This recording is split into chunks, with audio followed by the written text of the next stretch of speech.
नमस्कार दोस्तों, स्वागत है आपका हमारे चैनल सुविचार संग्रह में। आज की इस वीडियो में हम जानेंगे मार्गशीर्ष माह में काल भैरव जयंती कब है। जानेंगे इसकी तिथि, शुभ मुहूर्त व पौराणिक कथा के बारे में। हिंदू धर्म में काल भैरव जयंती का अत्यधिक महत्व होता है। माना जाता है कि काल भैरव जयंती के दिन भगवान काल भैरव की पूजा करने से जीवन से नकारात्मकता दूर हो जाती है और भय से मुक्ति मिलती है। मान्यतानुसार कालाष्टमी के दिन काल भैरव की पूजा की जाती है। काल भैरव भगवान शिव का रौद्र रूप है। मार्गशीर्ष माह के कृष्ण पक्ष की अष्टमी तिथि पर भगवान काल भैरव के रूप में भोलेनाथ का अवतरण हुआ था। ऐसे में हर साल इस दिन को काल भैरव जयंती के रूप में मनाया जाता है।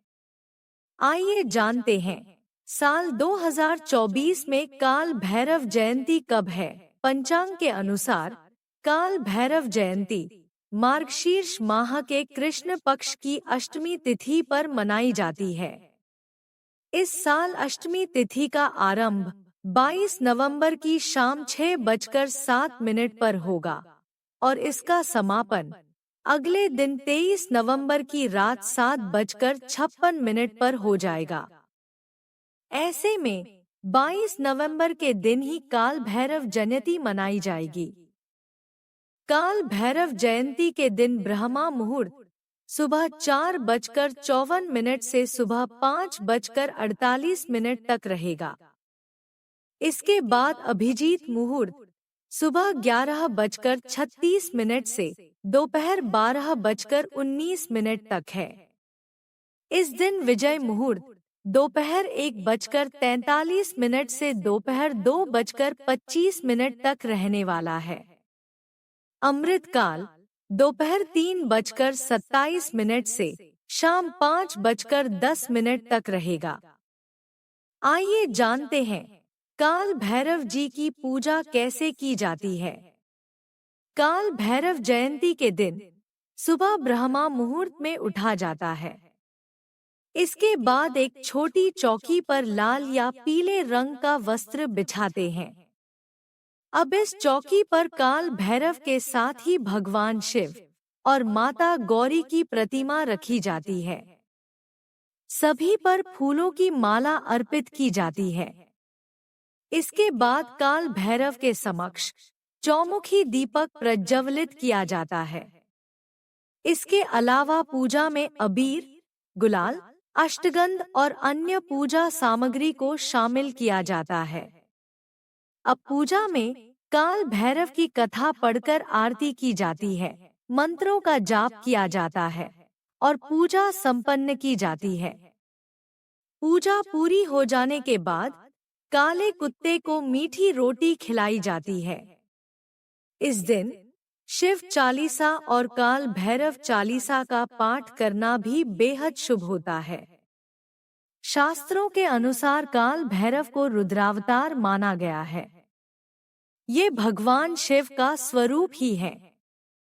मान्यता है कि भगवान काल भैरव शिव के सबसे उग्र रूप हैं, परंतु ये अपने भक्तों की सदैव रक्षा करते हैं और बुरे कर्म करने वालों को दंड देते हैं।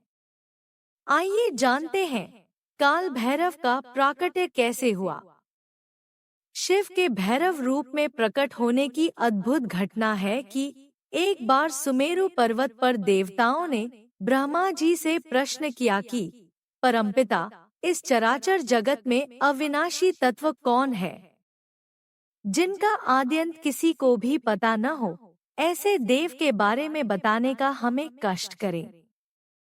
इस पर ब्रह्मा जी ने कहा कि इस जगत में अविनाशी तत्व तो केवल मैं ही हूँ, क्योंकि यह सृष्टि मेरे द्वारा ही सृजित हुई है।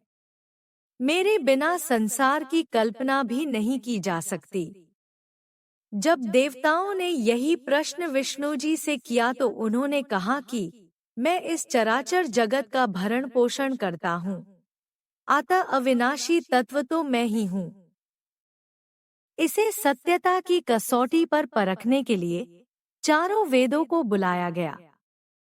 चारों वेदों ने एक ही स्वर में कहा कि जिनके भीतर चराचर जगत, भूत, भविष्य और वर्तमान समाया हुआ है, जिनका कोई आद्यंत नहीं है, जो अजन्मा है, जो जीवन मरण सुख दुख से परे है, देवता दानव जिनका समान रूप से पूजन करते हैं, वे अविनाशी तो भगवान रुद्र ही हैं।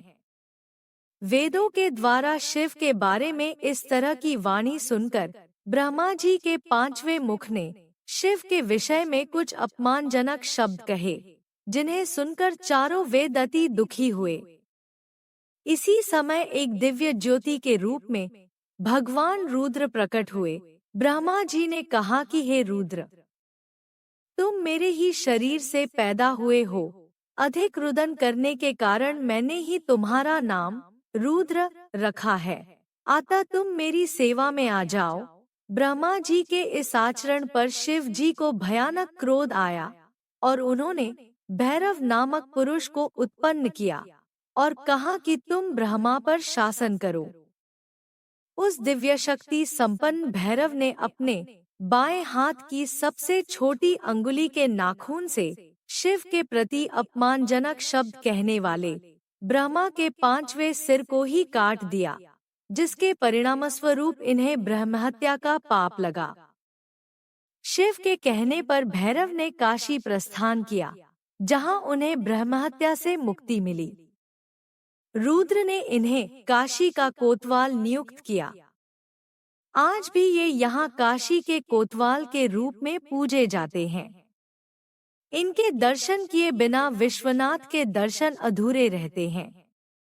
भक्तजनों, यदि आपको हमारे द्वारा उपलब्ध कराई गई जानकारी व पौराणिक कथा सुनना अच्छा लगा है तो वीडियो को लाइक करें, कमेंट करें, अपने रिश्तेदारों व मित्रों के साथ शेयर करें। हमारे चैनल सुविचार संग्रह को सब्सक्राइब करें और बेल आइकन को दबाएं ताकि हमारे हर नए वीडियो की अपडेट आपको मिलती रहे। हमारा चैनल आपके सुखी व मंगल जीवन की कामना करता है। धन्यवाद।